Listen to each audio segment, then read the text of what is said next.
يا كاتب للتاريخ وقف، يا كاتب للتاريخ وقف. هنا الماضي وهنا الحاضر، هنا المصري اللي عمره ما مل يكون وسط النجوم حاضر. مصر ايه؟ مصر نيل، مصر جيش، مصر بحر، مصر سينا وأهرامات، والتاريخ يشهد يا صخر. واما جيت اكتب عشانها قلت ادور في التاريخ، رد قال يومها التاريخ اني اصل الكلمة مصر. مصر ايه؟ مصر يعني اللي بناها والجبل منحوت بايده. مصر يعني اللي سجاها لما عطشت من وريده. مصر انتوا وانتوا مصر، وطول ما في احلام في عينكم كل يوم نهديها نصر. قال لي جدي واحنا زيك كنا نحلم بالنهار لما نور الفجر يطلع بانتصار، والعيال شايلين سلاحهم وجوه منهم نار بتغلي مش هتهمد غير بطار. واللي يعرف معدن المصري الأصيل هيلقى 100 مليون دليل عن النهاية اللي بيكتبها ولادنا مهما قالوا مستحيل.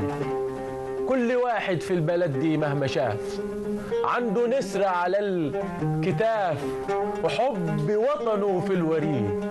كل واحد منكم انتوا جوه منه في شهيد.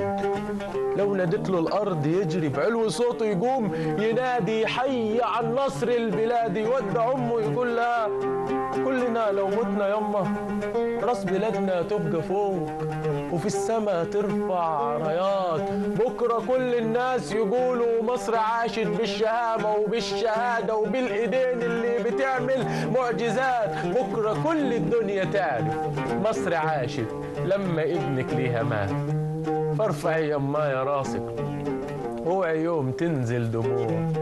دمعتك غالية يا أمي بس أرض بلادي أغلى وعمري ما أقبل بالخضوع. ربي في ولادي يا أمي وازرعي فيهم عقيدة إن وطنه زي دينه عمره ما يسمح لحد في يوم يهينه. كبريهم إن سينا هي أرض الله في بلدي، وإن أرض حدودها تستاهل دمانا، وإن كل اللي عداها مات عليها لما جانا. والتاريخ واضح وبين بس صعب البعد يما وعمر يوم ما هيبقى هين.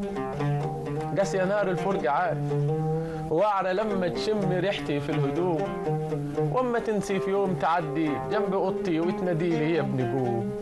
يا ابني قوم الصبح صبح والشموس طلعت ووطنك بيناديك. وقتها تبصي تلاقي اللي باقي منه صورة ولبس جندي فوق ودمي دمعتك تنزل يا أمي باشتياق. وتناديلي الغربة طالت هدني وجع الفراق. ما اللي كان دايق بنارها غير قليب للبعد داق. تحضني توبي وبيدتي وتلقي فيهم لسه ريحتي للوجع. تستسلميش هي ايه الأرض طيب دون ما يبقى النيلها جيش. كل عينه على الشهادة للوطن علشان يعيش. برافو، جميل جدا جدا.